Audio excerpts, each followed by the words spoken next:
Okay, I think we will kick off this event. So welcome everybody to the second virtual Miro user group, or VMUG as we like to call it. This has been a amazing experience to be a part of this so far, and we thank Brittany Koshera from Miro for being our great and fearless leader on this. And all thanks to everybody who's been helping to participate to get these events ready and make them a big success. So it's been really interesting to learn a lot about how people are using it and participating. It's just in these events, it's great to see who's out there in the community, how people are using Miro, and then it's as important to me to see what areas people are working in. And so whether it's UX design like our first one, or now getting into the Jira integration, it's really fascinating to see how people are doing business these days and how Miro is helping them kind of get there. So I think we'll start with just a couple of real general housekeeping items, and everyone's pretty good about this. So if you're not speaking or not presenting, please keep your mic muted. While the presentations are going on, there's going to be an opportunity to ask some questions, and we'll have Annie McLeod on our team over here to kind of moderate those questions, get them organized, and we'll get them asked to the presenters, to Bobby and Tanya, and to Boris as well. And we'll do a bit of a follow-up afterwards as well. If there's any questions we don't get to, we'll certainly make sure that they get some answers in the board. Use comments on the board back and forth if you want to speak to anybody. Since you're probably at your home office or you are at your business, your fire escapes and washrooms are where you left them last time. So today, we have Boris Borodiansky from Miro. Boris is going to walk us through an exclusive presentation just for the VMUG group on the Miro developer platform. And then we're going to be very happy to have Tanya and Bobby here from Blue Label Labs. They are going to walk us through their experience with Jira cards and its integration with Miro, which we're very much looking forward to. Just before we get into that, thought we would cover off a few pro tips. And so what we've been doing is having some discussions with people who are involved in the user groups to see what they're comfortable with and familiar with, and who knows the best tips and tricks of all. And so a few we wanted to focus on today was, if you didn't know, you can duplicate shapes on Miro using either Control-D or Command-D. So just click the shape you want, hit Control-D or Command-D, and it'll duplicate that shape with the same font size and everything right next to it. So that's very useful for, say, today's presentation. If you want to ask a question, just grab someone else's sticky and copy it right over. There's some information on voting here. So voting is in the taskbar at the bottom of your Miro screen. It's this little thumb. When there is a vote available, there'll be a little dot above it. So just click that and you can go through the process for voting. There's also an article linked right on the board here that everyone can click and read a little bit more on. Pointing versus pan, everyone can see my little hand cursor on the page. Simply hitting the V button will switch between that and the mouse pointer. So if you just want to navigate around the board, like you'll likely want to for 80 or 90% of your experience today, just hit V, make sure you have the hand up, and then you can grab the screen and drag it around and make yourself seasick like I just did for us all. And then finally, maybe my favorite Miro button, because on Dota, without fail, every time I go into a Miro board, I end up moving something I don't mean to. So just Control-Z to undo, or there's a button at the top of your Miro bar that you can undo things with. So if anything inadvertent happens today, just remember you can undo, no problem. All right. Also, for those joining us on the board today, we have a little map up here. We'd like to know where you're from and get to know you a little bit better. So feel free to grab an icon using the icon finder, and you'll be able to drop it onto the board, onto the location that you're coming from. Down the bottom here, we have a little bit of a tutorial on exactly how to do that, but I thought that because I'm not up there just yet, that I will show you live. So click the little three buttons here. The icon finder comes up. I am in Calgary, so here is the Calgary Tower. We'll just drag that right on. Ooh, I don't know why 2 happened there. And Calgary's probably somewhere around here. So there it is. And then you can drop a comment to let us know who you're with and who you are. Okay, I think that's most of our housekeeping and introduction items. So first thing we want to get to today is to have Boris take us through a little presentation on developer teams. So Boris, you want to take control here? Yep, with pleasure. Excellent. All right, people, you should be seeing my screen now. I'm really excited to be invited here, to be here to tell you about things we're doing in Miro that not everybody knows about. Some of the things will be really exclusive for this group. Nobody outside Miro has seen them before.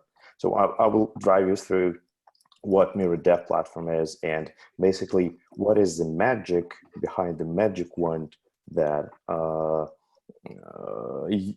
that Jira integration is all about, that you will learn about later. So yeah. So it all starts with us making a lot of plugins and integrations for you guys, starting with things like voting plugin and countdown timer, which are something exclusive and with our own design, own idea of something, and things which we should all know, like Google Drive, Jira Cards, Azure Cards, and a lot of other icons that you already know.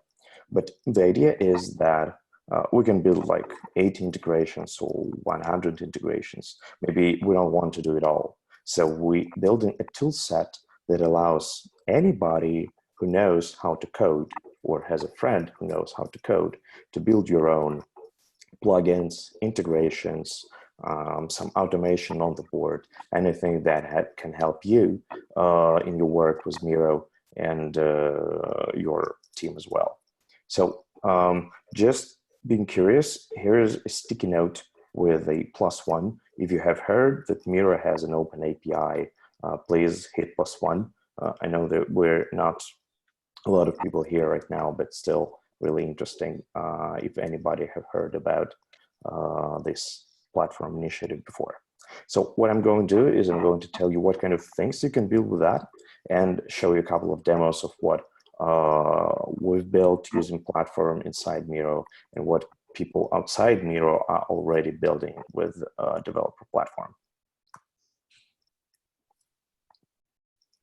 Oh, this is weird. Okay, so a few things that we have already built for the marketplace using platform, and number of things that what you can achieve, what you can technically do with all those capabilities. So start with like simplest one. You can import data to the board and synchronize it with external data sources. Like our Azure Cards integration was built entirely on the platform capabilities, and we also make it like a set of reusable components that anybody outside Miro can use to build own integrations like Azure Cards with any other tool. With so what you have cards, tasks from Azure being pulled up and creating cards that have data from Azure, which is synchronized in both ways. Other thing, you have used Icon Finder before. Well, Icon Finder is a pretty old plugin from Miro, and there's one we released a year ago called the Noun Project, which it works the same way, just uses different icon library. And we have a lot of questions from organizations like, how can I build something with my company branding, with my custom wireframing tools, or something like that? Well, you can actually build, we have it open source, and you can take a look at our Noun project in the GitHub repo and actually build the same one with your own icons. And another thing we're using frequently in platform is called Live Embed. Here I'm showing example of Confluence. You can find the same thing in Jira add-on and Microsoft Teams bot. It is embed of a board into a web page, which makes the board completely live editable. So you can use all the possibilities of live Miro board on some external web page.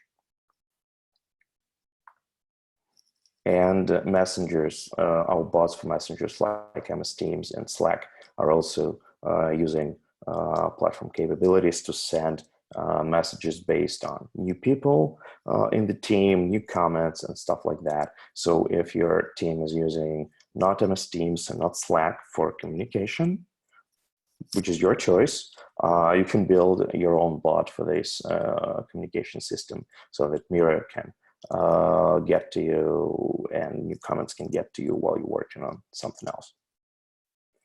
A short overview and a couple of demonstrations.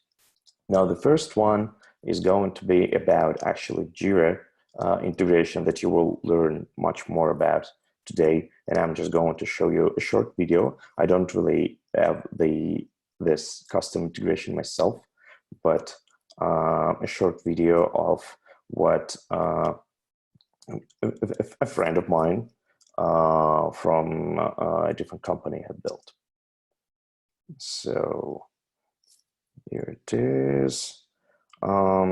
Here's his Kanban board. His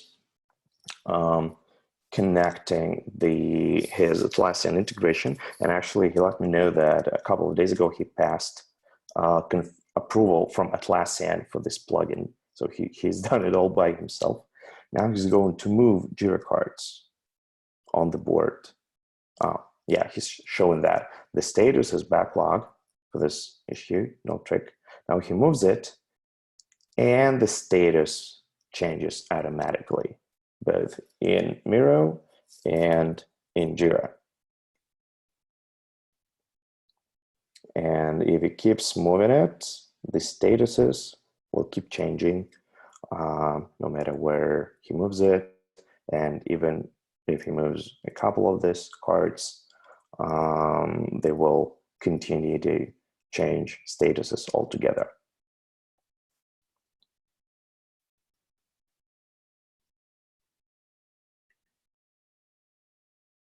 So this is something that if you have been working with Jira integration, this is something you don't really have and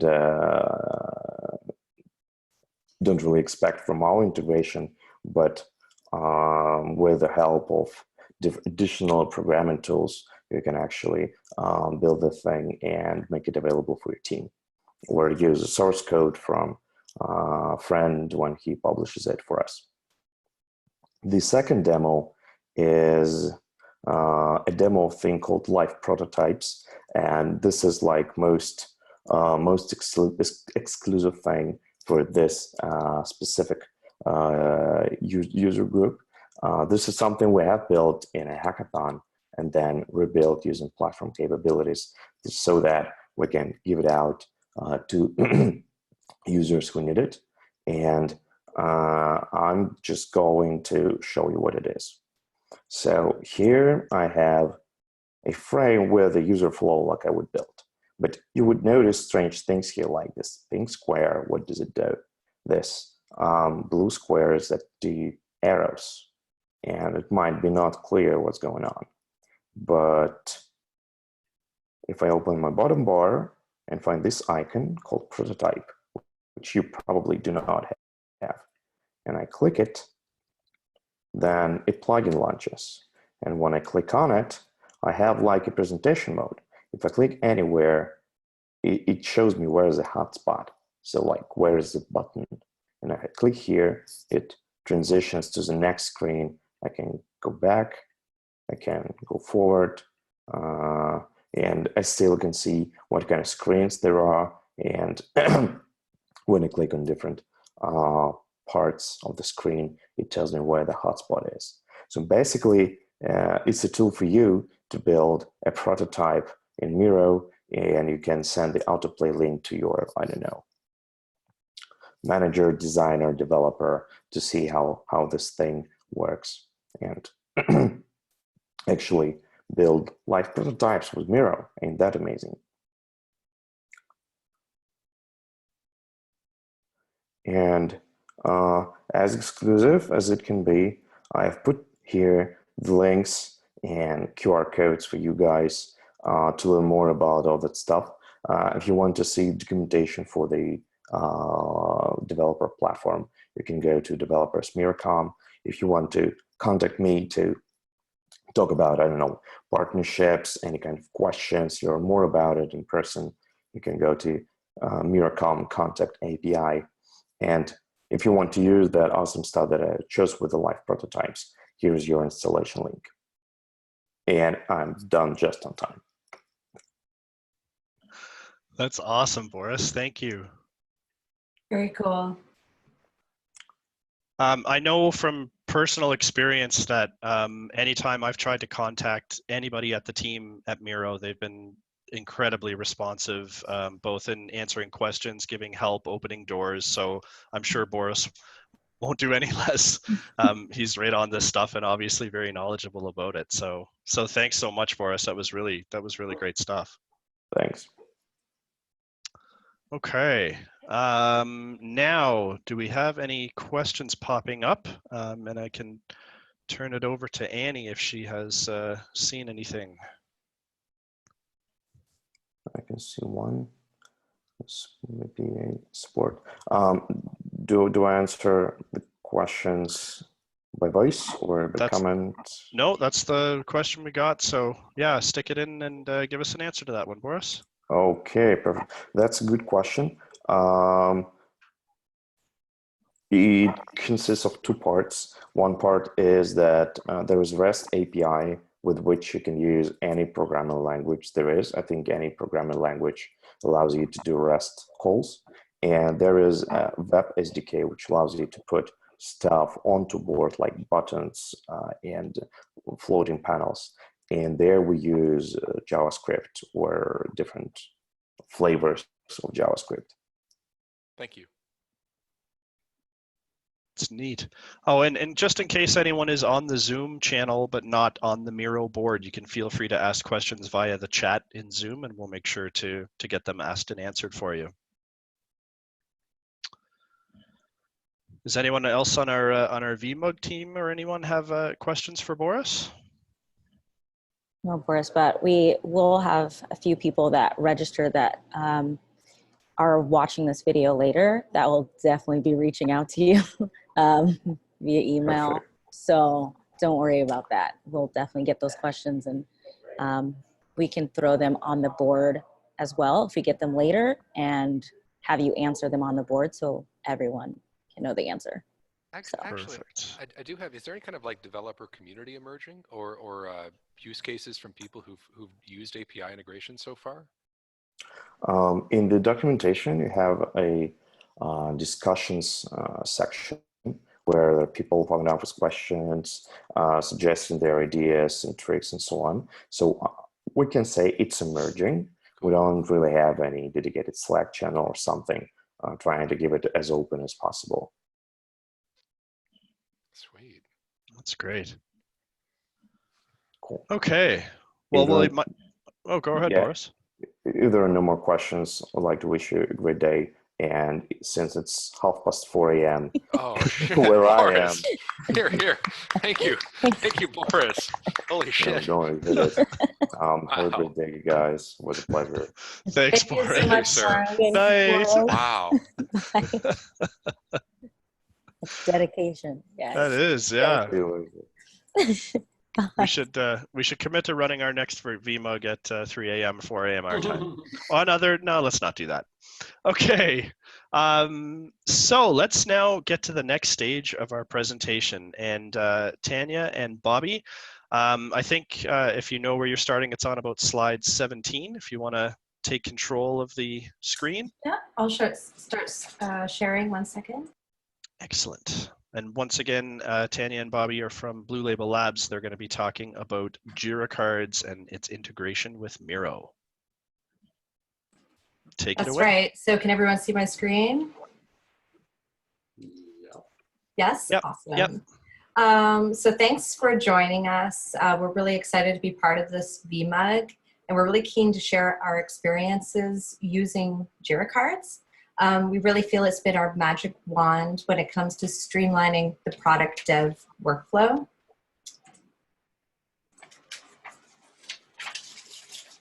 Bobby, do you want to say a little bit about yourself? Yeah, sure.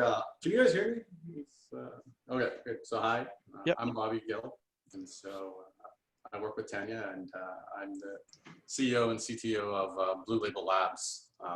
We're a digital product agency based in New York City, Seattle, and San Francisco.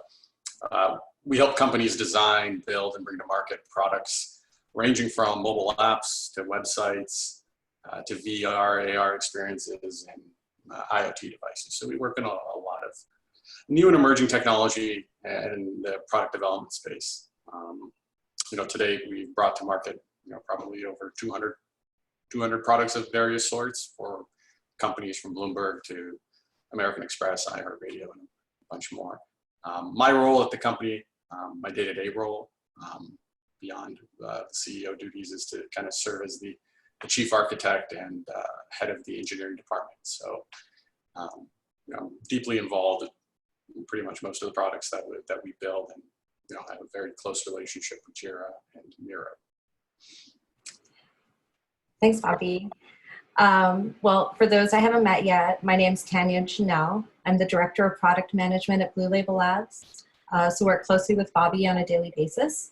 My role for each project and all of our clients is to set a product vision and strategy, also defining the UX and key features of a product that we're going to bring to market, and to streamline and optimize the product discovery and development process.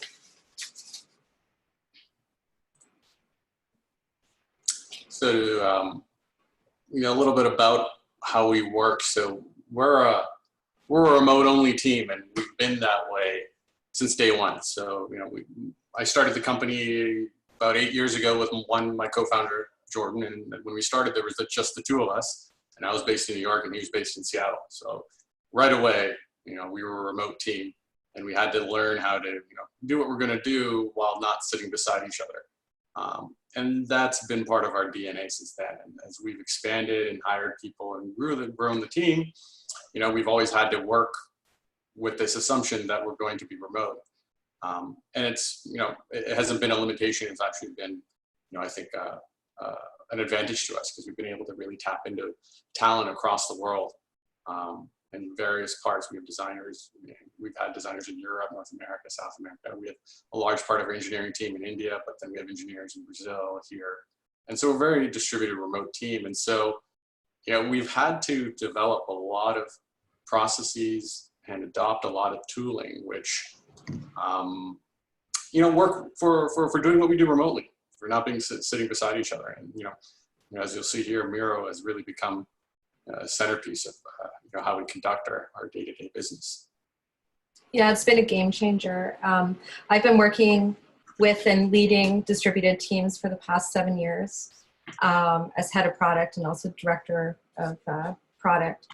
One of the things that I really learned at the takeaways of working with a distributed team is there are 3 very key components to making it work really well, and making sure that people don't feel like they're missing out because we're not co-located. And one of those is collaboration, like true collaboration at every point of the product development process. We get people on a cross-functional basis, cross-functional roles involved at key points via Miro. This is our collaboration tool, and it's been just fabulous to see that this brings people together around the world. Another key thing is transparency. We really want everybody to be in the know as we are working through the development process.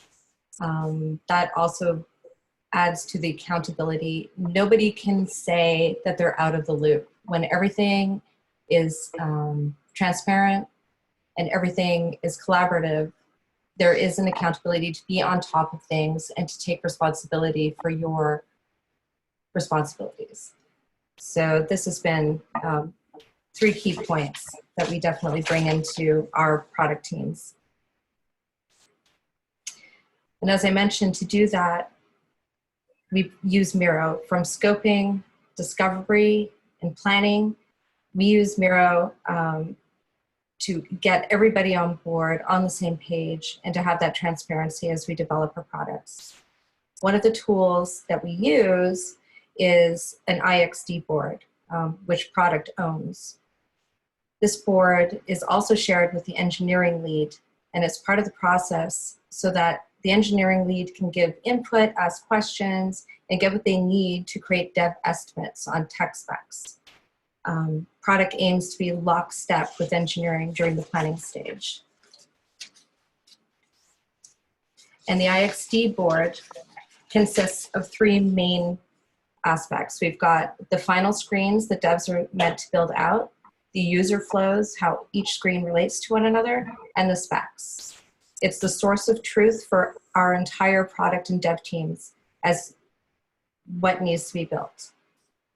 I think that's a great description of how we use Miro for the handoffs to engineering. I think coming from the engineering perspective, I really like Miro because it allows us to see the application that we're building not as a discrete set of screens, but as a cohesive system. And we can see how a user flows through the app.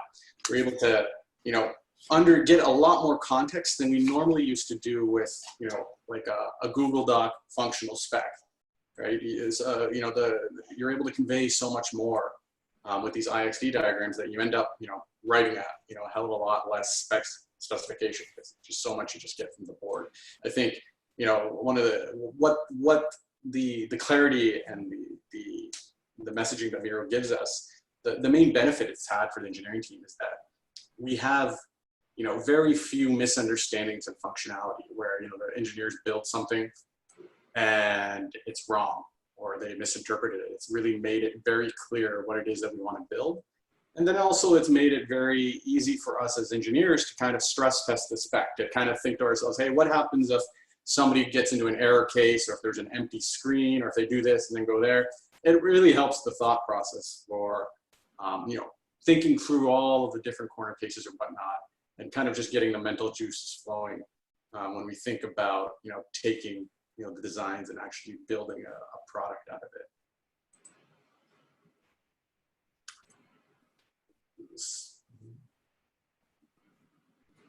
Now, one of the things that happens once we start the transition from product team to engineering is that we move from having a Miro board that's like an IXD, like Tanya just showed you. We start bringing into the fold our main tool we use for managing development, and that's Jira. And so I think most people here probably know Jira. What we use Jira for is that we got the Miro board, and then the Jira tickets are created by our project managers to encapsulate the epics, the stories, the tasks that flow out of the Miro board. And so all of development is managed through Jira.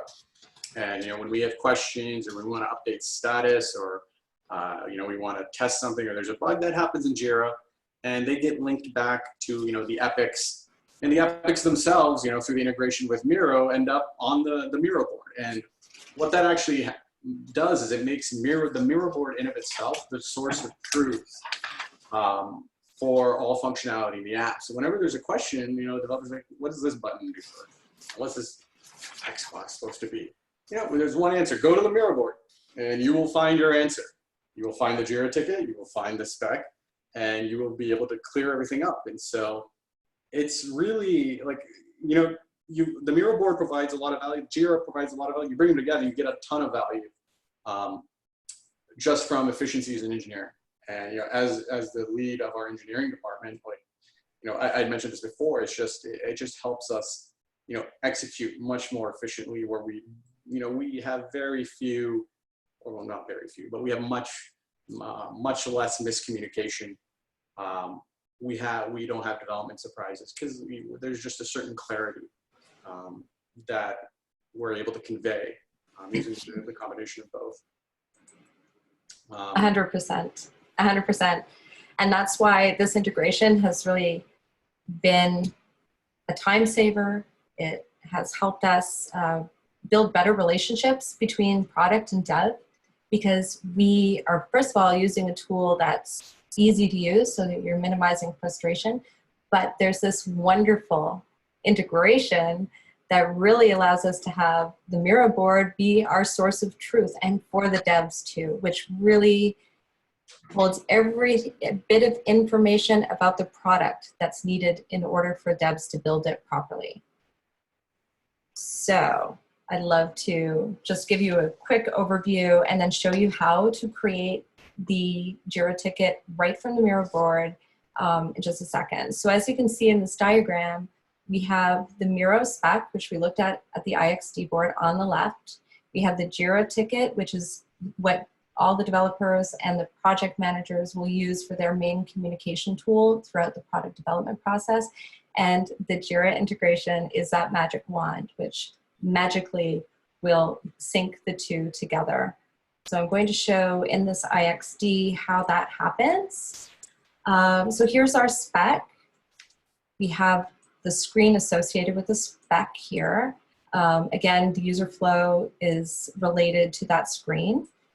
I'm going to pretend that I'm the product manager who is typically tasked with, project manager typically tasked with creating the Jira ticket. So I've copied this here. I'm going to go over to my toolbar and find that Jira integration, tap on it, and I can create an issue. So I'm interfacing with the Jira here. I can select from any of our projects, but we have the sample project here that we're working with. I'd like to call this the sign-in, which is what that screen is. And I can just paste the description right here. So you can imagine being the project manager when creating the Jira ticket. I am not having to look at different repositories of information. I can do this right from the board. I have the context right beside me. I can add additional information in that description, and I'm going to assign this ticket right from the board. So this is going to Bobby. I can create that here. Here's my ticket, and I can place it right on the board. And as you can see, the status of the ticket is in to do. I just created it. And if I'd like, I can edit this, or actually, let's go look in the source. I can open the source directly up in Jira and see the description. Let's just say I also want the developers to be able to see exactly which screen I'm talking about. I can tap on the screen. I can copy the link. And I can go place that link directly in the ticket.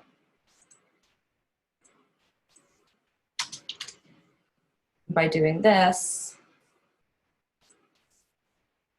the developers can actually have a direct path right to that screen when they open it up.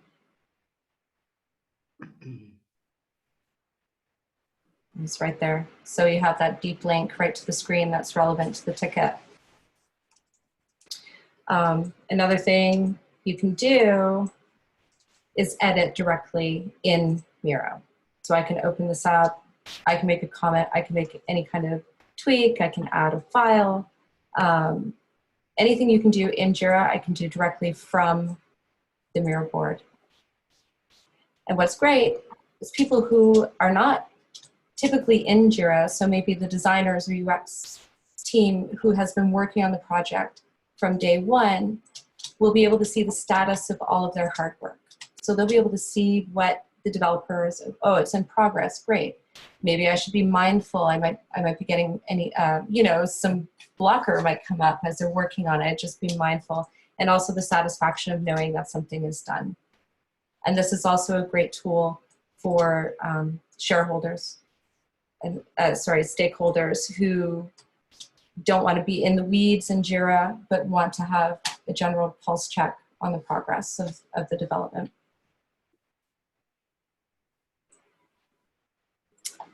And just in summary, to look at these benefits, like we mentioned, they all stem from the Miro board being a source of truth, a singular source of truth for the development team, for the product team, and also for the stakeholders.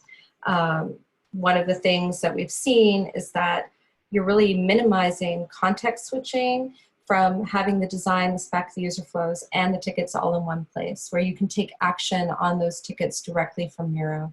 So typically somebody like the project manager would have to go to, you know, look at Zeppelin perhaps, or look at Google Docs for specs and things like that. Everything is in one spot. They can sit down, have a nice latte, and get everything done like super quickly and efficiently without the pain of the context switching and multiple, you know, software programs and logins and all of that. We also have the benefit of the infinite canvas Miro is famous for.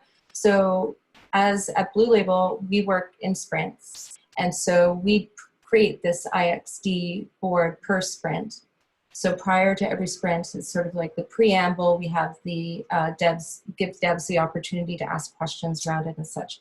With the infinite canvas, we can house every single sprint for the entire product development.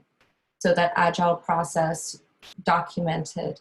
And again, for stakeholders, this is very interesting to be able to see each, you know, couple of weeks of development manifested in the board. Another thing that's really great is that you're able to share the Miro board with absolutely everybody. So even, you know, people are just curious, oh, what's the process like? How did you build this app? You're able to just share this board. It has everything in it. And even if you're not in the Jira,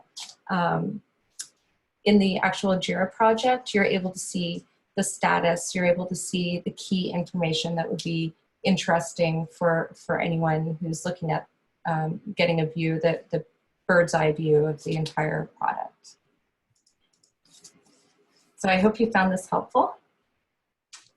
Yeah, thank you. Thank you. Wow. That's cool. Okay. Yeah, that was really cool. I work at Miro, and I was like, oh, Look what we can do. exactly. I'm like, oh my gosh. I can't wait to share with everyone on my end to be like, you guys, this is what people are doing with Miro. Like this Yeah. is so Yeah. thank you. We're like big fans at Blue Label, so Yeah. it's Very great to be able to good. share how we use it. Thank you so much. Just wondering if Annie's had any connection problems or if she's gonna move through the questions. Yeah. There she is. Let me get on the right board. So the first question we had was in relation to how do you onboard new team members to work across multiple platforms? And do you tailor your documentation to be role specific? What was the tail end of that? Yeah, you broke up kind of. So how do you onboard new team members to work across multiple platforms? And do you tailor your documentation to be role specific? Okay, those are two good questions. I think on the onboarding question, what we've done over the last year is we've spent a lot of time writing down and formalizing our process, and we have a wiki that we maintain where we kind of have put to paper how we work and the tools we use and what we're supposed to use them for and what roles and responsibilities we have in the project. It's a pretty thick book that's always evolving now. And I think this is a really great question because, when we were smaller a couple of years ago, we could just kind of we would hire people just assuming they knew how to work and they would kind of just go do their thing, which way they wanted to do it, just as long as the product got built. And now that we're much bigger, we've had to really kind of, establish the Blue Label way of working and actually, lay out what it is, the process by which we get our work done. And, we've spent a lot of time this year doing that. And obviously it's constantly evolving. The documentation and the what we produce isn't role specific, but there are certain expectations of people in different roles being responsible for certain pieces of the documentation that we produce. Tanya's team is responsible for maintaining the Miro boards and making sure that's always up to date. our project management teams, they're tasked with making sure that the Jiras that are created are, always accurate, always contain all the information for the development teams. Engineers are responsible, for engineering documents like API specs and entity relationship diagrams. So we do have different different documentation requirements for different roles, and I think by now most people on our team know what they're responsible for and what they need to produce. Are you going full on with the wiki then for all documentation and standards, compliance, that kind of stuff? To an extent, yes. I think we use the wiki for almost, I would say maybe 80 and 90% of the documentation. Like certain things, like we have engineering standards, so we have like certain set of coding standards, architecture standards that we want our engineering teams to use. Those aren't in the wiki, that's in GitHub. And, yes. All right. So for the most part, we standardize in the wiki, but we do have certain other places where we think it's a little bit more appropriate for other types of documentation. Do you also mind if I ask what platform you use to manage the wiki? Like, is it a service or? Do you remember what it's called? Slide. Oh, okay. I'm digging into the same thing for our team, so that's why I'm asking and curious. I was looking at wiki. I'm going RoboHelp myself, but or Adobe RoboHelp. So thank you. Slide's pretty cool.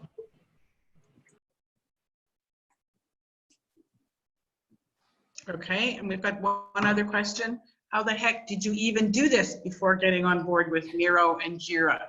Do you have a guess of the increases in efficiency and quality of your work?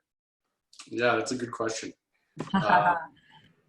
Yeah, I'll let you speak to it, because the pain points, I think, for before I joined. Yeah, Tanya was she's the one who introduced us to Miro. She's been the big champion for it in our team since she's joined. I can speak to, before, how it worked is we used to, we would have what we represent in the IXD, like that user flow, we would have like a screen flow map, which is kind of similar, but it would be a layout of the screens and just arrows that pointed you through it. And that'd be in the form of like a PNG that we would like create and drop. And then we'd have Google Docs, which served as our functional spec. And the Google Doc was like this massive, 40, 50, maybe 100-page document where, we would go screen by screen, each page. Page 1, splash screen, there. This is what the splash screen is supposed to do. Flip the page, next screen, login screen. And you just got these, super verbose, unmaintainable documents, which took a lot of effort to make and a lot of effort to write with the clarity and the unambiguity, so that developers knew what they're doing. And so with Miro now, we have to write a lot less because so much more is just conveyed. I might let Tanya add more to this.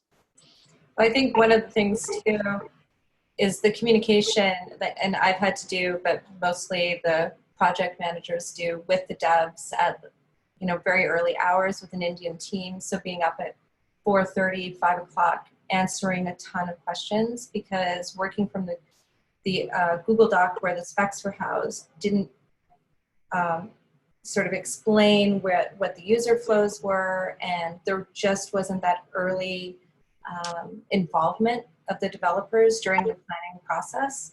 So it was just, answering questions for hours daily. And it's so much time that was spent and a lot of, very, very early hours for the team and late nights for the dev team, which could just be eliminated by having really clear, transparent communication in the Miro board.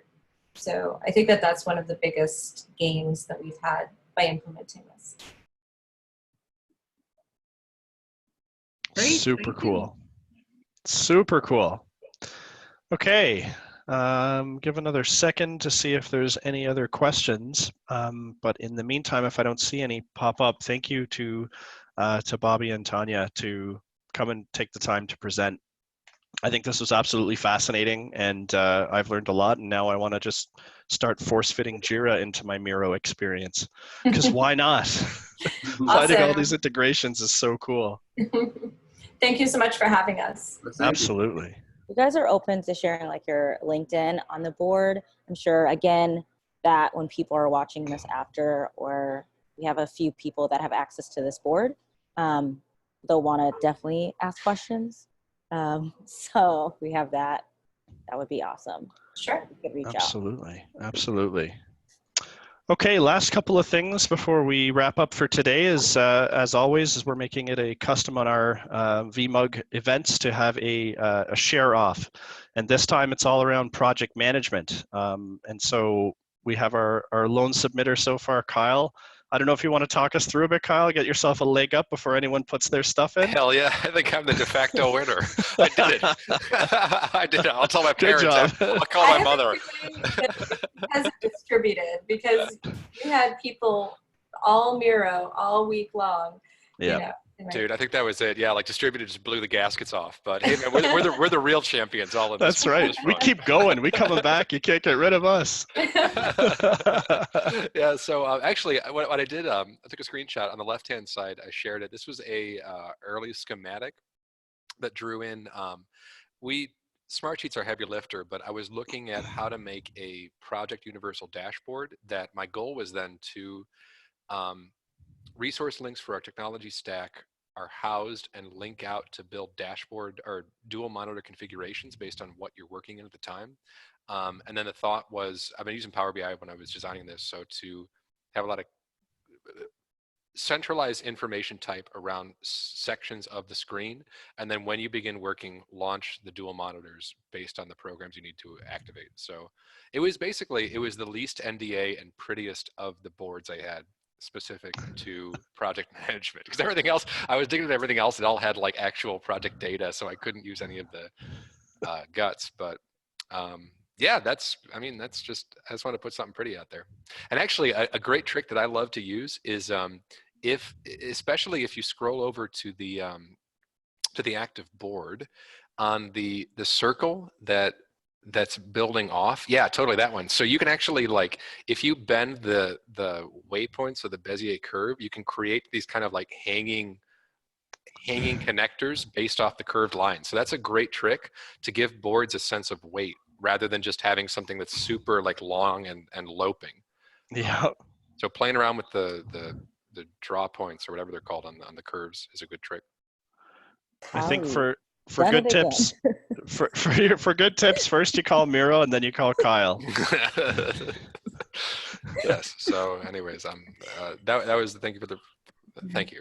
Yeah, that's awesome. Thank you very much. Yeah, you won, Kyle. You did it. I did win though. I did technically win. You did. Well, are we going to leave this up for a couple of days though, in case we have any stragglers? Uh-oh, we got the game board coming in. Hell now. yeah! Hell yeah! Some competition. We're gonna leave this open for another week, absolutely, and then for people that are already have access to the board, they'll still be able to edit, ask questions, and then after that, we will just make it view only. So perfect. We've got about a week from nice today. Yeah.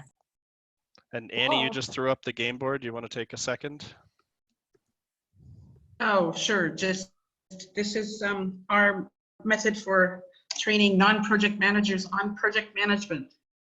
So we've come up with a training system centered on the project game board that takes the mystery out of project management. So it doesn't sound like PMI, and it's a lot less overhead than most other projects. So it goes through 4 stages: listen, understand, collaborate, and reflect. And we've got a whole bunch of soft skills training about culture for teams too. Now we must warn you that this is only for people who want to have their projects come in on time and under budget, so. Very good. Okay, and then we also have a spot for some feedback, which will also remain open for the next couple of days. Real simple use, just go ahead and grab a little yellow dot here, drag it into the area of this matrix, which is 2 levels. One is the level of knowledge gained from the presentations, and then on the bottom, on the x-axis, the degree of knowledge that you can apply in your day-to-day work. I actually learned a lot and can apply most of it as well. So go ahead and grab that. And then below this, we have a little bit more detail can be provided in this form of a survey. Let us know what went well, what you liked, what could be better next time. And maybe most importantly is what should we do next? We have access and we are currently building an amazing community here through VMUG, and we want to tailor to what the community wants. And so let us know, and we will strongly consider it. And maybe it could be you, the next speaker at the VMUG. Yeah, we actually do have our next speaker ready for November, which is nice. So we'll be hearing from Greg Kuzera at Elm Learning. So he'll be speaking with us next month, November. Yeah, next month. Very good. Very good. We're getting the volunteers rolling in. And I'll have another one, Brittany. I'll let you know about after. We'll tie someone up for December. Yes, let's do this. Fill in the gaps. We got it. Gaps. Thank you. Very good. All right. Well, I think that's it for today, everybody. Thanks so much for everybody's help. Thanks to Boris, who's now fast asleep. Thanks to Bobby and Tanya, again, for taking the time to do that great presentation on Jira. And thanks to everybody who contributed to making this possible, and participants and people watching after the fact in the recording. It's great. Let's build this community and all be successful together. Thank you so much. Thanks, John, Kyle, Brittany, and Bye. Awesome. Bye, everybody. See you later, everybody. Thank you. Bye-bye.